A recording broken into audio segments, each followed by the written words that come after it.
Hey guys, this is Hunter Levine, and thank you for listening to the Captain's Collective. On today's episode, we sit down with Jimmy Long from Homosassa Outfitters and talk about hospitality, guide associations, and how to get the most out of mentorships. Jimmy's been a captain for over 30 years and is a third-generation guide who is native to Homosassa. You will quickly see why many people call him the dinosaur. There's tons of great information in this podcast, and Jimmy is a real well of knowledge. We hope that you enjoy. This is the Captain's Collective. Success is a gift. Excellence is the only thing to strive for. Out in front of those, right? He tried to eat it. Hit him. You got him. He's on it.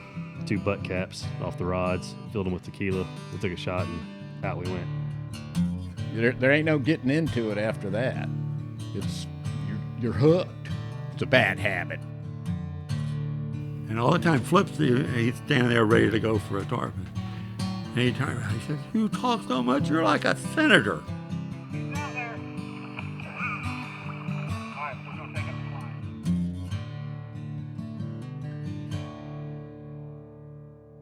Do they call you dinosaur around here? Or you just call yourself dinosaur? Some of them do. A lot of them just call me Uncle Jimmy. There you go. Uncle Jimmy. I'm going to start calling you Dad. Calling him Daddy. There's a lot of people around here that call Jimmy Dad. Hey, Dad. Yeah, no, not that really, but there is a number of the guides that do call me, younger guides call me Uncle Jimmy. Yeah. I'm, like I said before, I'm the bridge between the old timers and the new guys. the young guns. Hey, Jimmy, thanks for coming on the podcast and hanging out with us today. As always, you've been really good to us, and we enjoy coming down here and hanging out with you. Could you just give us a little bit of an intro and how you got into fishing and guiding and what your story was?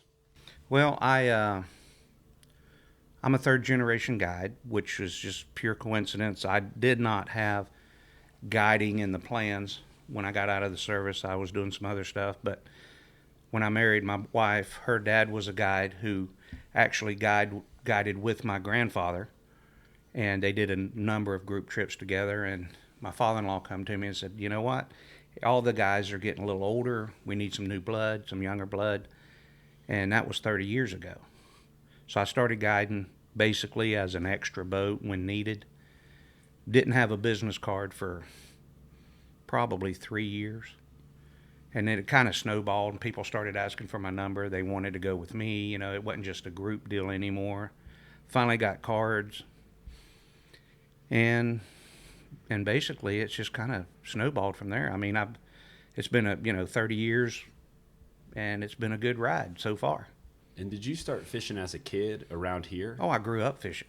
I mean, where I lived, there was a canal behind the house. I mean, I wore out the brim and the bass and whatever else I could catch in the canal. You know, I grew up doing it. So it's just been something I've done. It's me. And was it your wife's dad that kind of got you into guiding? How did that relationship kind of come about? Well, when Dawn and I got married, I loved to fish, and she and I would go fishing and stuff like that. But my in-laws, my mother-in-law, was the manager at the Atlanta Fishing Club. And like I was saying, all the guides, the old-timers, they were all getting up in age. And the club members came to my father-in-law and said, "Hey, we need some younger blood in here, you know." Nothing personal, but not only are the club members getting older, so are the guides. And my father-in-law told him, my son-in-law's a fisherman. And at the time, I was actually doing some commercial fishing, not on a full-time basis, more or less part-time. But he told me, he said, "You get your captain's license, and I'll help you get a boat, and I'll help you get started." And that's what I was for like 3 years. I was just an extra when needed. And it snowballed. I mean, people liked me. I worked hard for them, being polite, just doing what you need to do as a guide every day, and relationships build. And it just kind of went from there. And we talked to a lot of guys who they all kind of enter in a little bit differently, but you started kind of part-time guiding as you would get these trips thrown your way and you could do the big group trips. But what did it look like for you to switch in from this is something I'm doing part-time to going all in and doing it full-time? Well, part-time guiding as an extra boat, that basically, the group knows this guy's an extra. He does okay. He's catching fish. The people like him. And then, when you do a group trip, a lot of times people at the end of the day say, hey, have you got a card? Well, like I said, for the first 3 years, I didn't even have a card. So I got some cards and I started developing relationships with people, even from the group trips. I want to bring my family back, or I've got a buddy that wants to come. But I guided more or less in the peak trout and redfish times. I literally would put my guide boat up the 1st of May because of my other business that I had at the time. And then I'd concentrate, 100% on the other business until October. And then I'd go back, when the trout was picking up and the redfish and all that. And it got to where a lot of these people that fished on a group trip, they may want to bring their family down during the summer. And at first I started turning them down. But when you turn them down and they go to another guide, if they like that other guide, they're going to say, hey, this guy's available and this guy ain't. Mm-hmm. So if you want to develop and I call it not just a customer base, it's a relationship. And when you develop that, you need to take care of that. And if they want to go fishing in June, you take them. And it got to the point, and with the other business things, it dropped off and a little bit. And I kind of started leaning more towards the guiding. Number one, loving it.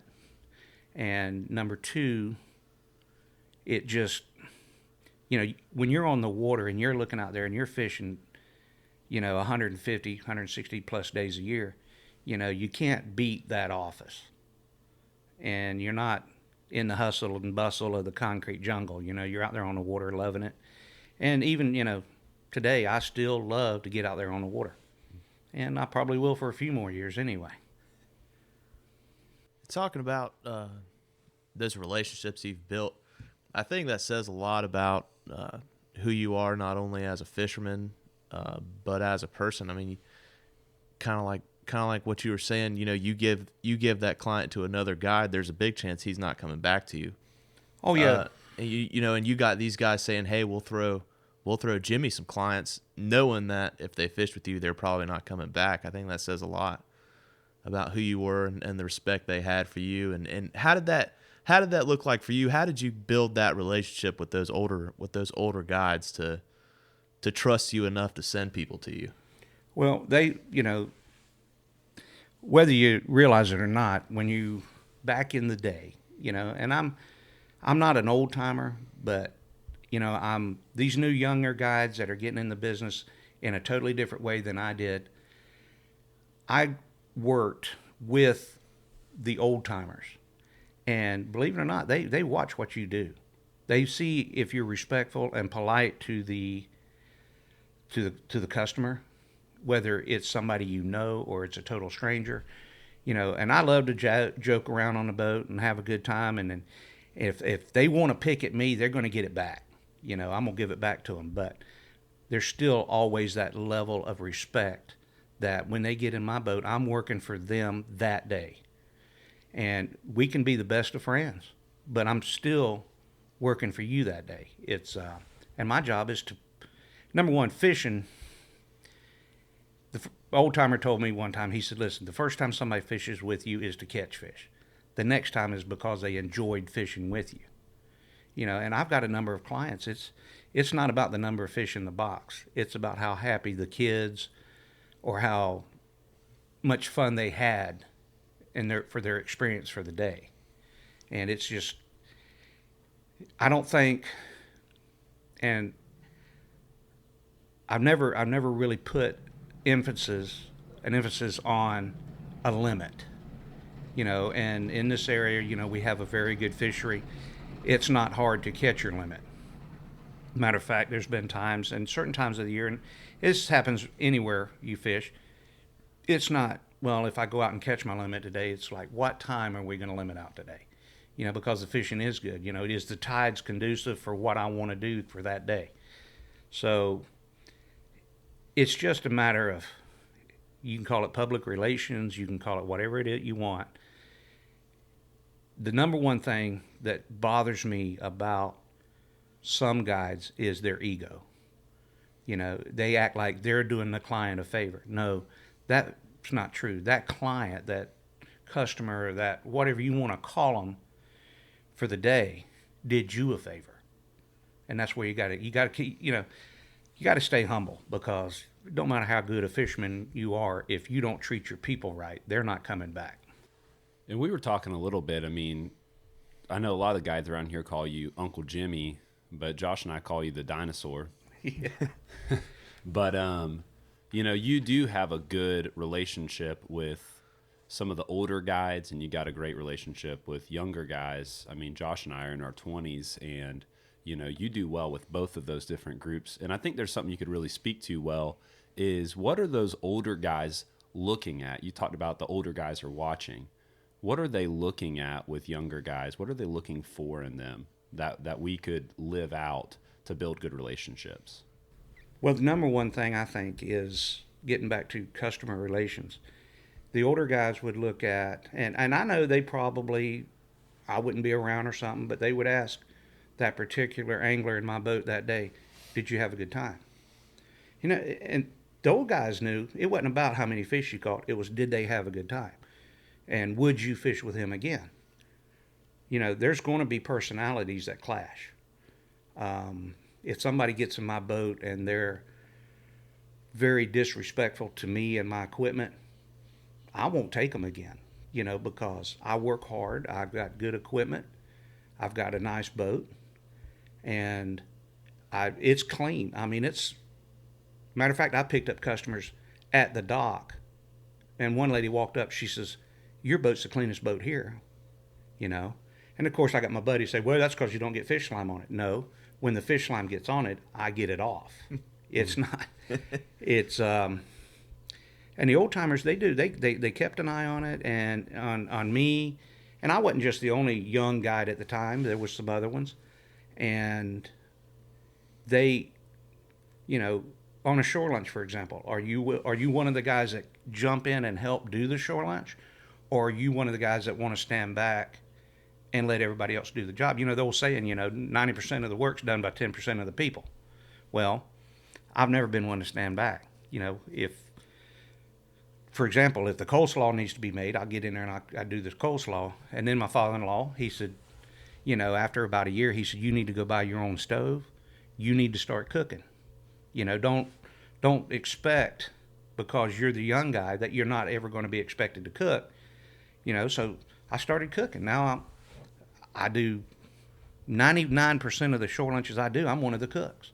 But I don't mind prepping the fish or making the coleslaw, doing the beans, whatever we need to do. It's got to be done. And you shouldn't stand around and wait for somebody to tell you what needs to be done. Could you explain a little bit more about what a shore lunch is, and if you know the history, how that got kind of ingrained in the Homosassa culture? Well, I think as far as it being ingrained, I've got pictures of one of the old guides I never even got to fish with, and they didn't have Coleman stoves. They would build a fire on the island, place rocks around it, put a skillet on it, and they'd cook. And I've got pictures of that. How long ago would have that been? Back in probably the late 30s and the 40s. But getting back to the Atlanta Club, traditionally that was one of their things. They all loved to come out. Departure time's 8 o'clock. They didn't get in a hurry. They may meander out to the boat at 8:15. Let's go catch some fish for lunch. Let's go have a nice shore lunch, which consists of fresh, your fresh caught fish is cleaned right there. All right, you got fried fish, you got hush puppies. They would actually, the ladies at the club there, they would actually have a shore lunch box made up for you. I mean, they would have a boiled egg for appetizers. We would fry bacon for appetizers and hush puppies, and then you got your coleslaw, your beans, and it's a full meal. I mean, I ain't never seen anybody go away hungry. And it's not only that, while we're prepping the food, they're all gathered around talking about, what they did that morning fishing and who caught this, who caught that, and who caught the biggest red, who caught the most trout, whatever. And it's really a good social hour for them. And it's been a long-standing tradition with the Atlanta Club, and we have introduced it to other customers who say, hey, yeah, I'd like to try that. So they do it, and now they're bringing family and friends to do it, and we go to an island out there, and it's just a very popular thing. And I know that you're a really serious fisherman, and you love to get out and get on fish, and you take that very serious. But something that I think Josh and I were talking about on the way over, too, that's really cool is that you also, at the same time, you care about customers having the most fun that they can possibly have. And you do really well on hospitality. Could you just kind of talk a little bit more about what hospitality looks like when you have a client or a customer on the boat? Well, one thing, hospitality is you're working for them. You're catering to them. And I don't mean a bunch of butt kissing and all that. I'm talking about for just something as simple as if they're hot and sweating, offer them, hey, can I get you a water? Or I had a lady one time, she got overheated, and I told them, I said, listen, we got to go for a boat ride, get some wind on her to cool her down, or I'm going to have to take her in. And it was just, she wasn't used to the heat. But keeping an eye on them, or is the back of their neck getting sunburned, reminding them, hey, you need to put some sunscreen on. Just looking out for them, because really in the guide business, you got serious fishermen that look at, okay, it's all about what they put in a box. That is a dying breed. It's not. It's about the quantity of the trip, not the quality of the trip, not the quantity. Basically, and I've heard other guys refer it to as we're in the entertainment business. They have a good time, they'll come back. For example, if dad brings mom and the kids, if mama don't have a good time, they ain't coming back. Mm-hmm. If the kids are bored, they're not coming back. But and I really cater to the kids when I have kids in the boat, and I'll tell dad, here's a rod and reel, you know how to fish, you step back here, you do this, I'm going to work with the kids. We're going to catch fish, and you better hustle because these kids are going to outfish you. and that's the object, is nothing makes a kid feel better than to catch the biggest or the most. And are there any special things that you do with kids that you feel like really help them have a great time on the boat? Well, the first thing that I want to do, number one, is teach them how to cast properly. And I have a theory on, the proper way to cast a spinning rod. It may not fit for you. It may not fit for Josh. It may not fit for nobody else. It fits for me. And I try to teach them, when you've got 4 people lined up in a boat, you can't throw sidearm. You got to throw over the top of your head. I teach them how to do that. I teach them a release point, and then I teach them, we're in 6 feet of water here. So when your jig hits the water, shut your bail, count to 3 or 5. It depends on what size jig head I'm using, the sink rate. And I'm more or less teaching them. It's not just here's a rod, good luck. And when they hook a fish, you don't have to make a big deal over a grown-up's fish. Yeah. But when a kid catches a fish, you make a big deal out of it. You tell him how nice that fish is. It may only be legal by a ½ inch, but to him, it's a monster. And that makes so much sense. That's why you were hooping and hollering when Josh caught that 6-inch jack yesterday. Oh yeah. I mean, Well, Josh was like, "Wait a minute." But what? So with kids, you're explaining to them, "Hey, you're gonna close the bail. You're gonna let it for X amount of seconds. We're trying to get it to this depth of the water," and just talking them through all the different things, making a big deal about it. But you said you teach them casting, and we've talked to a couple other people about just helping clients, understand how to better cast. Do you have a set thing that you do to walk people through that? Like, do you take them somewhere and? Well, what I'll do is I'll demonstrate when we first get to our first spot of the morning. I'll say, guys, this is what the fish have been doing. This is what I've been doing to catch them, and I'll demonstrate my cast. And a lot of these guys, now if it's a regular customer that I have fished for a number of trips, I know he can fish. He doesn't need that. But the new guy that I don't know how well he can fish, and I tell him right up front, is, listen, I'm not trying to insult you. What I'm trying to do is make the best of your day, and this is what's going to work for my style of fishing. My style of fishing may not be the same as yours, even though we get the same results, but that's what works for me. And, it's not just kids sometimes that you need to teach how to cast. I mean, you get the family that came to Florida to go see Mickey Mouse, and they're doing this, that, and the other, and then they pick up a brochure somewhere, or they see something on it. Hey, let's go to Homosassa and go fishing. Well, they may not be fishermen, or they may be from up north and they're used to ice fishing. Not that there's ice there year round, but they may not fish, but say they only fish 2 or 3 times a year. You just need a little refresher, that's all. And you're working with a pretty wide range of different levels because being located next to Tampa and near Orlando. I mean, unlike some of the guides that are in a little bit more remote areas where my dad guides out of, if you're going there, you're probably going there to fish. And so you're probably working usually with some more tools. We get some last minute anglers is what I call them. Last minute, it's an afterthought on their vacation. But Homosassa is relatively remote. The good thing about it is, you got the parkway right there. I mean, literally from my doorstep to Tampa International is an hour and 15 minutes. It's just an hour and 20, hour and 25 to Orlando. So there's people that will get up and drive that hour and a half to go fishing. And some of them only fish for a half day. So that way they did a full day of stuff, and the driving's included in it. But I've got people. I had a guy from England that he exclusively came here for tarpon in May or June, which now that's all I do in May and June. I put my trout gear up, I put my big boat up, I'm in my flats boat, May and June. If you want to go red fishing, I'll be glad to refer you to a guide that does a tarpon fish. But other than that, if you go with me in May or June, you're going tarpon fishing. Could you talk us through how you like to transition from one season to the next? Because I know that you fish year round, but obviously you don't tarpon fish year round and travel around with them. You do redfish, snook. Oh yeah. We our seasons here, obviously in the wintertime it can be hit or miss. Like you guys, we planned that y'all got coming down here a month ago, and I planned it on days where we had some good afternoon tides. We could do the podcast in the morning, go, and then we get a cold front. I mean, it hasn't been cold in 4 or 5 weeks, and now it was actually at my buddy's house this morning. I was talking to him on the phone. It was 28 degrees at his house this morning. So when you get a 12-degree drop in water temperature, that kind of puts the quietus on the fish for a little bit. It's going to take a few days for them to adjust. And that's why we went where we went yesterday afternoon, up there at the head of the river in the spring water, which the water temperature up there was, 9 degrees warmer than downriver, and played with some jacks. That wasn't the original plan. That was plan B. The seasons this time of year, we're pre-spring, and the trout is going to be the big thing now for the next month.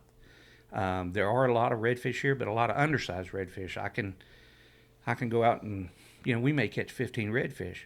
Might only have 2 keepers. But as spring progresses, you got March, you got your trout fishing, and then into April, it's warming up. You're going to start seeing some early cobia.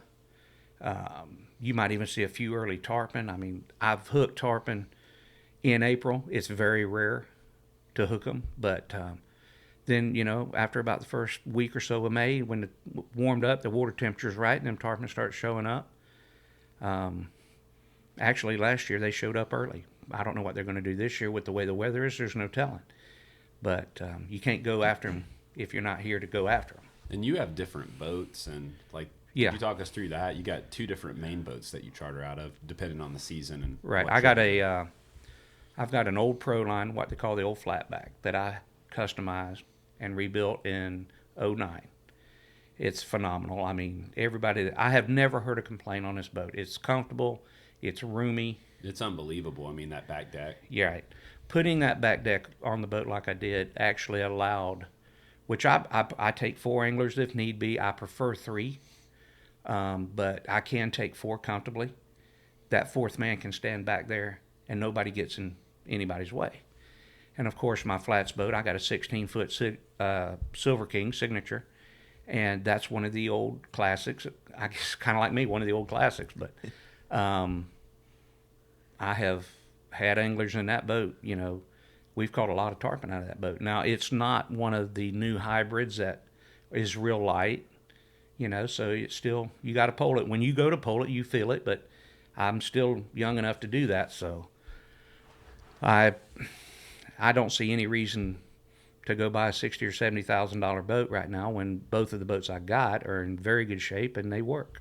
Could you talk us through, too, a little bit about how you got the trolling motor set up on the back? Well, the trolling motor set up on the back, the dual trolling motors, is notorious for Homosassa. There's really nowhere else in the state or anywhere in the country, actually, that uses the dual trolling motors. And it's actually now with the new remote bow mounts, some of the guys are even phasing them out and just going to the single bow mount. And a lot of it's for weight. Obviously, putting 2 trolling motors on the stern is a lot heavier than putting 1 bow mount on the bow. It's just, that's the way you tarpon fish Homosassa. That's the way it's always been done, because you will cover a lot of ground. I mean, from point A, where we start in the morning, to point B, where we might wind up in the afternoon, is 8 or 9 miles.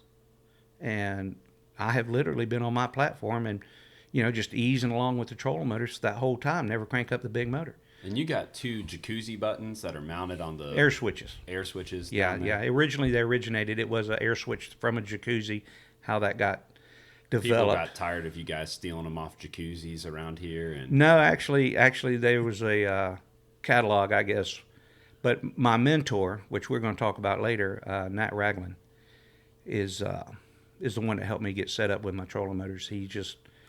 He was probably one of the pioneers for the foot switch system, and there's a lot of people that take credit for that, but I think Nat was one of the originals.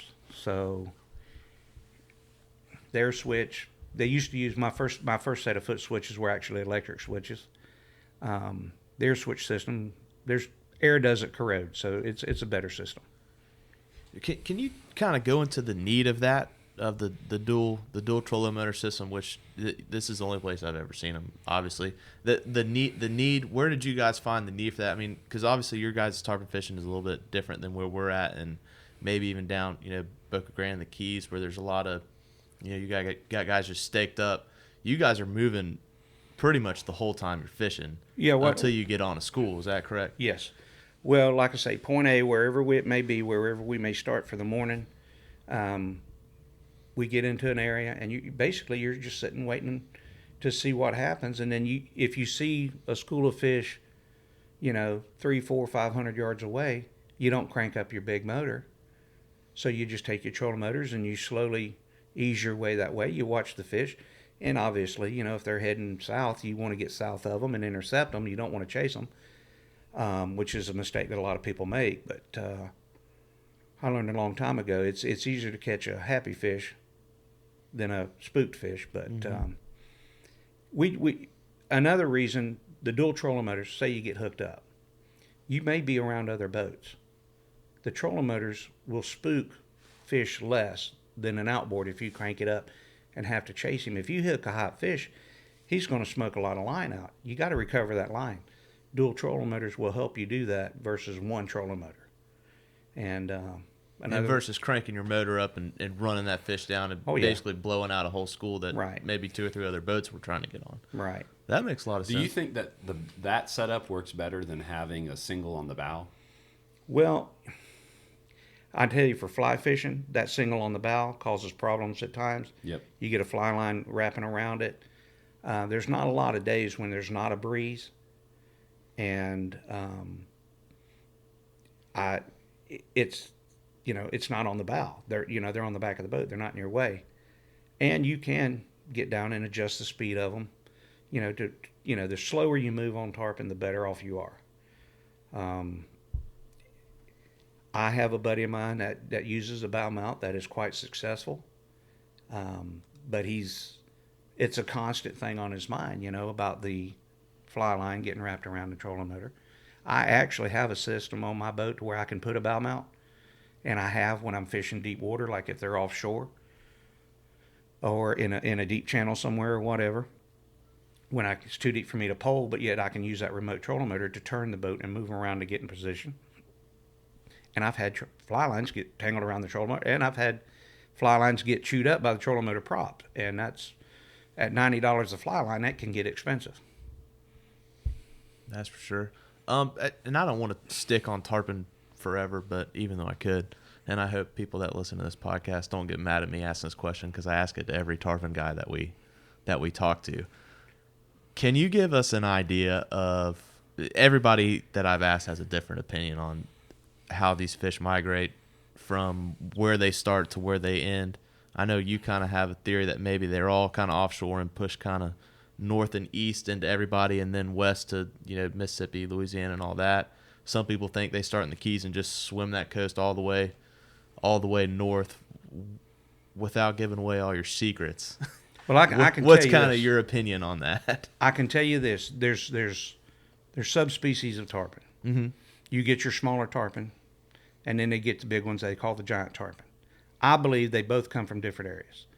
The smaller fish, I do believe, migrate up and down the coast, and I think some big fish do too. I also believe that these big fish that nobody knows where they come from. All I know is that when they show up in Homosassa, they show up from the west-northwest. And I have seen I've heard of guys that are 25 miles north of us fishing them 2 weeks before we get them. Now, where did they come from?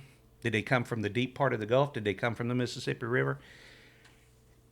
I think, in all honesty, it's kind of weird to say that the fish, and some people don't believe they migrate, but they do migrate. All right, we've seen that. We've seen them show up on the south end of where I fish, and then wind up where I fish, and then wind up, a week later north of where I fish. I had a buddy of mine catch one on the fly here about 15, 16 years ago that had a circle hook in its mouth. That came from Boca Grande Pass. I would bet money on it. Mm-hmm. It either came from Boca Grande or Tampa Bay. So that fish swam up the coast. This past year, a lot of people probably remember how warm it was in November. We had to push a tarpon in November that was just as good as the push we get in June. And they were headed south. They were only here for a couple, 3 days, and they moved on. And maybe that red tide pushed them inshore. I don't know. Everybody's got a theory, like you said. Mm-hmm. I'm not a biologist. I know that they show up certain times of the year when the water temperature gets right. They're here for so long, which Homosassa has one of the shortest seasons of anybody, as far as when the push of fish is here. We basically got May and June. You go to Boca Grande, they're already fishing for tarpon, and this is March. I mean, and as warm as it was in February, they were fishing for them there. Where you guys are from up there in the Panhandle, you start seeing them as early sometimes as May, and you got them through August, September. Mm-hmm. How many you got in September, I don't know. I'm not a biologist, like I said. But number one, there's a lot of tarpon. It's not the same school of 500 swimming around the state. So the migration thing, I do know some fish move. I've watched them, like on an outgoing tide. When they leave a certain spot here, I can go 5 miles north and find them there the next day. Or I can even go further north than that. There's a number of fish. People don't realize just how many tarpon. Everybody talks about Homosassa. A lot of people don't realize how many tarpon are just out of Crystal River. And not trying to give away any spots, but I can tell you right now, if you got a tarpon nose on you and you go out of Crystal River, and if you know how to find a tarpon, you'll find them. But I've got a buddy of mine that I think he hooked 12 one day up there. Mm-hmm. That's a pretty good day anywhere. It's just so interesting to me, if they do travel straight south to north, and then once they hit that hook, start moving west. It's interesting that where we're at 2.5, 3 hours away north of you, we see fish the same time that you do. You do, and it's just that's kind of where I was getting. It's just crazy to think that. So well, you're 3 hours away at 60 miles an hour. Mm-hmm. So they're 45 hours away at 3 or 4 mile an hour, whatever the math works out. But I will tell you this: people talk about it, and I used to believe that the tarpon did a complete circle. I mean, they come up the coast of Florida, around Alabama, Mississippi, Louisiana, coast of Texas, and then wound up back down at the Yucatan. And I think some still do. But after last year and what I saw last year here, I also believe, and you talk to the guys in Boca Grande, in May, June, and July, when those fish are all headed north, in September, they're seeing fish headed south. They swim so far north, and then they turn around and come back. Mm-hmm. And I think it's part of the water temperature, that thermocline. Once they're going to follow that thermocline, and when it changes, they're going to move. And when it starts dropping, they're going to turn and go back south. Then again, I ain't a biologist, but if you think about it, Holiday Inn Express one time. Twice. Speaking of moving, that was something else we want to talk about, not just with tarpon, but just any fish in general. And this is guides, and this is just regular, avid anglers. But when you're on a spot and maybe, based off everything that the tide's right for that spot, the temperature's right for that spot, but it's just not happening. How do you think through, like, sitting out at a spot or moving on to check other places? I mean, could you walk us through how you like to think through checking different spots if things aren't going your way? Well, first off, I'm kind of old school on that. Is the running? I don't like the run and gun system, and really the run and gun system will spook more fish than it'll catch. But my father-in-law told me years ago, the trout are here. Now you got to figure out when they're going to bite, and they're going to bite on a certain tide. In the spring of the year, for some reason, the fish here like the incoming. If so, and here's another thing. You also got to wait on the tide. Let the water get to where the fish are comfortable and feel safe. If you go in there early and spook them, that's what you've done, is spooked them. I have a good friend that's passed on now. There was a spot here. He loved to fish that spot. He could go out there, and he'd tell you, he said, I can go out there and catch a couple, 3 trout anytime. But he had just started guiding here and moved here. I had been fishing that spot for years, and I would wait on the tide, and I could go there and catch a limit, because I'd let the water get high enough the fish felt comfortable. They weren't spooky. You can't beat your trolling motor on the rocks and expect the fish to hang around. But he could always go there and catch 1 or 2, and he felt good about it. So everybody has a theory on that too. Do you have a way that do you just kind of try to put it in the memory bank, or do you write down different things with tides and seasons? I used to write it down. I used to keep a diary. And the one thing that I learned about the diary is that things change. Now, a generality, we know in the spring of the year that the trout, and these are some of your big females that should be being released, but these big trout are going to get on that shallow water, and they're going to sun because the water's been cold. That shallow water, the incoming tide, they get up there, they sun. And if you play it right, you can go up there and you can catch some nice fish. In the fall of the year, the water's hot. So what they're going to do is they're going to drop off in troughs. You won't see as many you'll see a few in that shallow water, but I've always said you spring in the shallow water in spring, and you fall in the ditches in the fall. In August, I've got some people that want to go trout fishing in August, which is the hottest part of the year. I'm going to have to take them out into 7 to 10, 8, even 12 foot of water. And there you're using heavier jig heads. It's a totally different tactic that I would use. Say the weather was pretty and we fished this afternoon on that incoming. It'd be a totally different tactic than what we're going to would do today had we been able to fish. Mm-hmm. So yeah, you go to a spot, you got a plan, but you always got to have plan B. And you got to be versatile. You cannot be one-dimensional. If you're one-dimensional, you're going to have a lot of free time on your hands. Switching gears a little bit, something that we were also wanting to bring up is, we know that you mentioned this earlier, you have a great relationship with Nat Ragland, and we've done a podcast with Nat that we're excited to release. Could you talk a little bit about, one, what the mentor relationship can look like between an older angler and a younger angler, and just to elaborate a little bit more, what were the things that Nat did that helped you the most, and what were the things that you did that you felt like positioned yourself to get invested in by somebody like that? Well, number one, Nat Ragland is an icon. He's one of the pioneers. He is one of the nicest gentlemen you'll ever meet. And I think as I was getting into tarpon fishing, Nat was still coming up here from Marathon, staying at Trade Winds. He was bringing customers up here for about a month, the peak season, whatever you want to call it. But Nat saw my enthusiasm and my eagerness to learn, because I was a sponge. I mean, if the older guys got together and they were talking about that, I'd stand there and I'd keep my mouth shut, and I was listening, trying to learn. And I think Nat just took a liking to me. He wound up eating dinner at my house. I mean, like I said, he really set me up with my first good trolling motor set. And just to give you a little bit what kind of person he is, he guided all day. I guided that day. Now I'm in my 20s. He's, I don't know, in his 50s, early 60s. I don't know exactly how old he was at the time.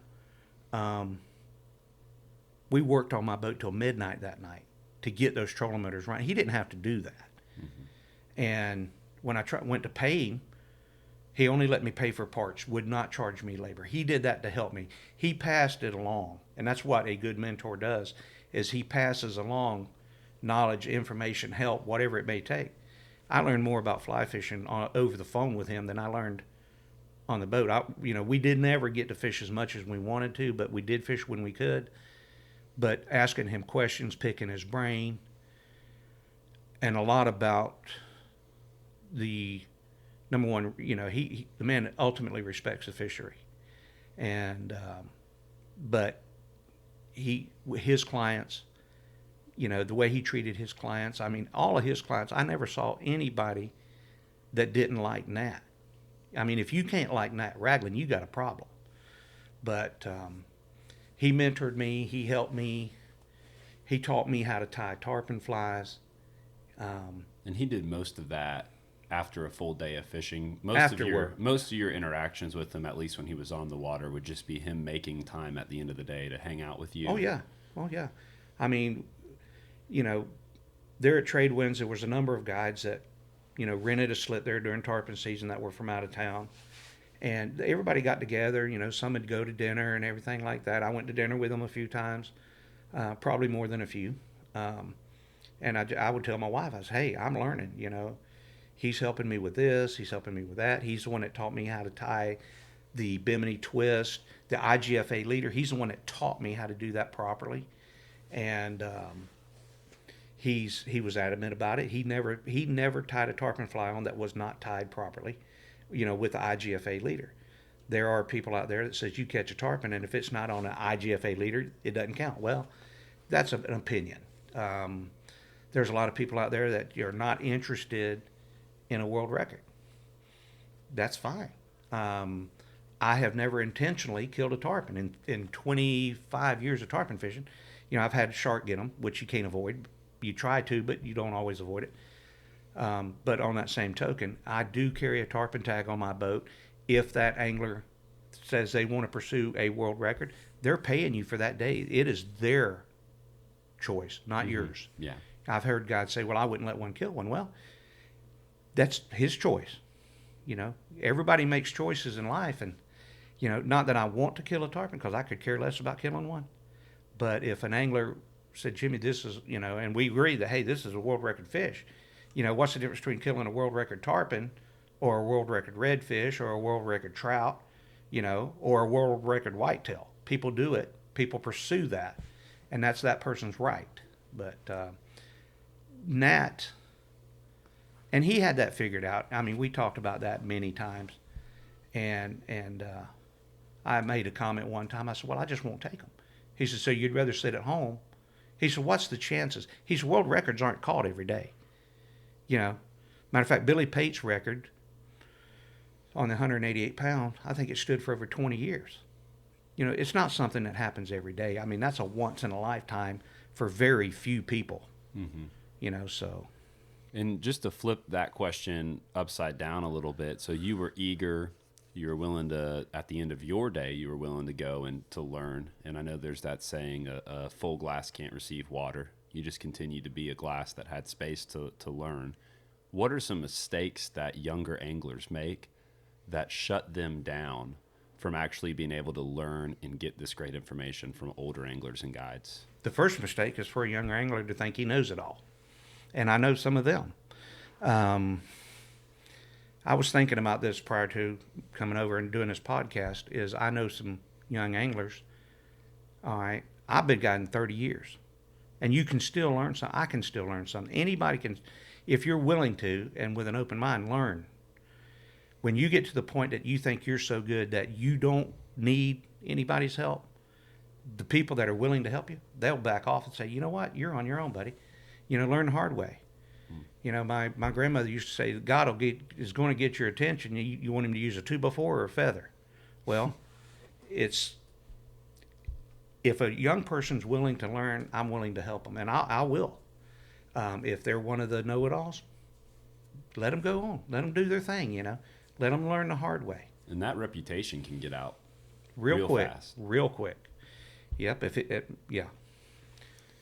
That's one thing too. I feel like I call you and Farrier and Chip and other people that I know way too much, and pretty much every guy it's we've one ever of the hung out with. Yeah, it's like listen, these guys know way more than I'll probably ever know, but I'm gonna try to get as much out of them as I can. Is there like looking at it from your standpoint? Is there too much or too often that guy can call you? And I mean, I'm sure at some point you can just say, hey man, listen, you're calling me too much. I'm trying to hang out with my wife. But well, yeah, you could. I guess the person, what you're saying, could be a pest. But the way I look at it, if somebody's willing to learn and listen, and it all goes back to there's a level of respect. You don't call me at 8:30 at night when it's family time. So as far as that goes, I'm not that let's just say that I know anything, but I've been in business for 30 years. I've done something right somewhere along the line. Even Chip. I mean, Chip's a good friend of mine. I met him through that other business I was talking about when he was in law enforcement. And, we've remained friends over the years. He's a good fisherman in his own right. He doesn't need my help, but he'll call and say, hey, what do you think of this? Or what do you think of this piece of equipment? He's not doing it because he doesn't know about equipment. He's doing it because I've had the experience of using that equipment. What is my experience? What can that tell him? I'm not teaching him nothing. He's wanting my opinion on something. And the same with him. I mean, he knows a lot more about the internet than I do, so I'm picking his brain there. I mean, it's a two-way street. Yep. Well, one last question we kind of wanted to talk about was something that's come up in a few conversations we've had with people throughout the state. So you guys have a great guide association and group of guides here in Homosassa. What does it look like for somebody to put together a network like that? And what are some of the benefits and things that really help that make the fishery and the whole experience successful? Well, first, let me give you a little history of the Homosassa Guides Association. It was started in 1951, I believe.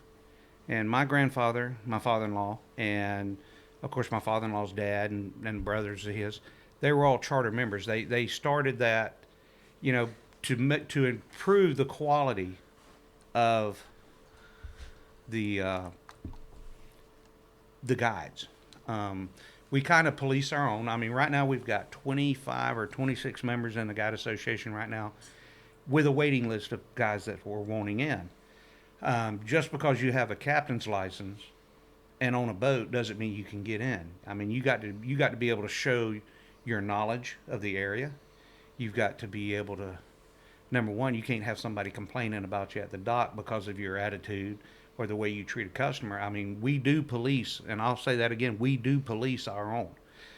Do you guys have fines, or how do you guys like to do that? Well, number one, what we've done is it's all basically a gentleman's agreement.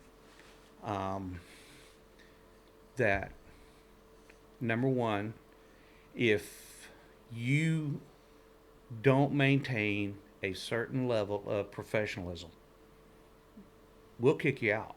I mean, you're going to be respectful to people, and it's not just on the boat. I mean, it's on the street. If you're a drunk, and and everybody talks about that comes back. Well, he's a member of the Guide Association or something like that. Not saying that we've had that happen. I'm just using that as an example. We had a guy years ago, back when I was president of the Guide Association, that we let him in. He wanted to be a member. We let him in, and he barely got in on the vote. I mean, he barely had the majority. There were a few guys that had the reservations, and once you're voted into the Guide Association, you're put on probation. And you're on probation until the membership feels that you come off probation. And what it is, basically, it's just maintaining a level of professionalism. But getting back to this guy, he claimed he knew the area. And on numerous occasions, he was seen where he ran aground. And it was more than once. I mean, it happens. I don't care who you are. If you misjudge the tide just a little bit here, you can get hung up, and you got to wait on the tide to get off. But this guy, it was quite frequently with him. And one of the members, like I said, I was president at the time, and one of the members called me and says, Jimmy, I want you to know, I don't want to shock you tonight. He said, but at the meeting, he said, I'm going to make a motion that we terminate his membership. I said, well, before you do that and embarrassing, let me call him. So I called him and I told him what was going on, and the guy said, maybe I don't fit in, and he got a little bit indignant about it. I said, listen, I don't want no hard feelings, but basically your lack of knowledge, you do not have the knowledge that you portrayed to have, that you claim to have. You're not going to be a member after tonight. You're going to get voted out. I said, the best thing for you to do is not come to the meeting, and let's just, no hard feelings. Let's be friends, but it just ain't working out. And that's the way we handled that. And to say we rule with an iron fist, no, we don't. Each guide in the association is his own businessman. He has his own rates. We do, basically all of us here are probably within $50 of each other. We don't undercut each other. And here's the reason there's not a lot of guide associations, because there's guys out there that have the all about me. It's all about me. And if you're that type of person, you would never fit in here, because this is kind of like a fraternity. We look out for each other. For example, I had a call this morning for a guide trip from one of the other members. And I'm busy that particular day, so I passed it on to another member who, unfortunately, was busy. But we'll find that person a guide, and we go out of the way. If I had a lady from Bozeman, Montana last night call me on the phone. Well, y'all heard the conversation going to dinner. I'm going to do whatever I can to help her, because we want her business down here. And it's whether it's with me or with one of my brother guides, and that's the way we look at it. It's a brotherhood, and we look out for each other. We do community things. Last Sunday, we do a big cookout here. The Guide Association puts on a big cookout. It is a basic shore lunch, open to the general public. We charge so much a plate, all right, and 50% of the money, net profit that's made after expenses, we donate to the Boys and Girls Club, the Learning Center here, to the school, and the other 50% we use for marketing. And it's and everybody, I mean, we actually donate money to the fireworks show in July, for the 4th of July. We donate to the boat parade, Christmas, boat parade, and stuff like that. I mean, we're not putting this money in our pockets. It's community relations. It's to show, hey, you know what? These guys not only live here and make a living here, they love being here. And if you don't fit into that mold, you need not to apply. Like I say, we've got a waiting list right now of about 5 or 6 guys wanting in. What's the benefits of being in a guide association? Shared knowledge, shared some marketing, you said? Yeah. For example, I had a call this morning from one of our younger guides, and he said, I got a guide tomorrow. What do you think this front did? And I told him what my experience was and where I had been catching fish prior to it. He said, I didn't even think about that, and it's because it's a big area, it's scattered out, and if I have it guided in a few days or something like that, I'll call one of them and say, hey, I don't want your hot spot. Just point me in the right direction. Where's a good starting spot? Or, and I'm not ashamed to say that, hey, Sometimes I feel like I'm in a donut. Hey, point me in the right direction. What color are you using, man? You're over there smoking them, and I'm 200 yards away, not getting a bite. You know, what's going on? But I've also shared that same information with others.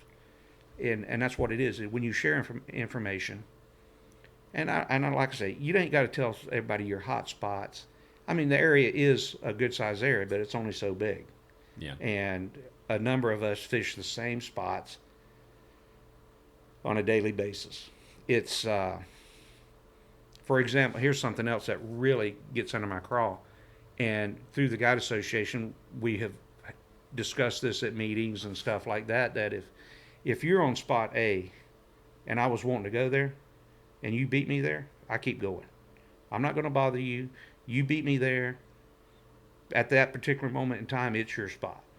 But if I'm sitting there, I expect the same out of you. Keep going. And you guys will, if somebody's in the Guide Association, that's a way to have 25 people, even though they have their own unique businesses, being on the same page with some code of conduct, sharing some resources for marketing, which obviously can help everyone. Everybody has that shared interest that you do want people thinking that Homosassa is a great place to fish and that it's still a great place to fish. Oh, there's no doubt. I mean, it's still one of the top spots in the state. And getting back to the marketing, the Homosassa Guide Association itself has a website. And you can go to that website and you can scroll, you can surf, you can look through that website and you can look at every guide in the association because there's a link to our website, which I'm in the process of getting my website redone, you know, and when we get it done, it'll be on there. And that's a great tool, though, because there's a stamp of credibility on that. That's right. You're not going to be on the Homosassa Guide Association website if you're not qualified to be there. Yeah. It's kind of like another feather in the hat, so to speak. Somebody calls, they're looking for a guide. They know they're getting somebody with some credibility, not just some Joe Blow off the street. Exactly. It's going to, put them on a flat, here's a pop and cork and a gulp, And some people, they're great at, their website and great at their TripAdvisor and great at their social media. And right on, you should be. But that doesn't mean that at the end of the day, you're not going to be stuck out on a sand flat because they might have taken some good photos, but they didn't see that one coming. Now you're stuck out there. So, that seems, hopefully we'll see people just kind of sharing more and more information about associations and how guides can work together. And that's one of the things that we were hoping with this is that it would start to build and bridge people together and be able to learn from each other. And nobody's trying to upload any GPS hotspots, but to be able to be the best we can. And I appreciate you for coming on the podcast. How can people stay up to date with what you're doing? Well, you can like me on Facebook, Jim Long. My website is homosasaoutfitters.com. I am learning Facebook. I am in the process of learning Instagram. It's just, 30 years of doing this, I've always felt that word of mouth is the best form of advertisement. My theory is the first time you go with a guide is to catch fish. The next time is because you enjoyed fishing with them. And I keep that. I mean, that's right on the tip of my tongue, and I try to keep that in my brain that I don't guide anybody one time. I want to guide them multiple times. Well, that's great. Well, we'll make sure to include a link to the website in the show notes. And thanks for giving us some time, as always. Thanks, Mr. Jimmy. You're welcome, boys. Uncle Jimmy, the dinosaur. Yeah. All right, y'all have a good one. Thank you. Thanks for listening to the Captain's Collective. We hope that these podcasts are helping you as we continue to dig for knowledge from guides and other industry leaders. If you're enjoying this podcast, please take a moment to share it. It helps a ton. We hope to see you soon. This is the Captain's Collective.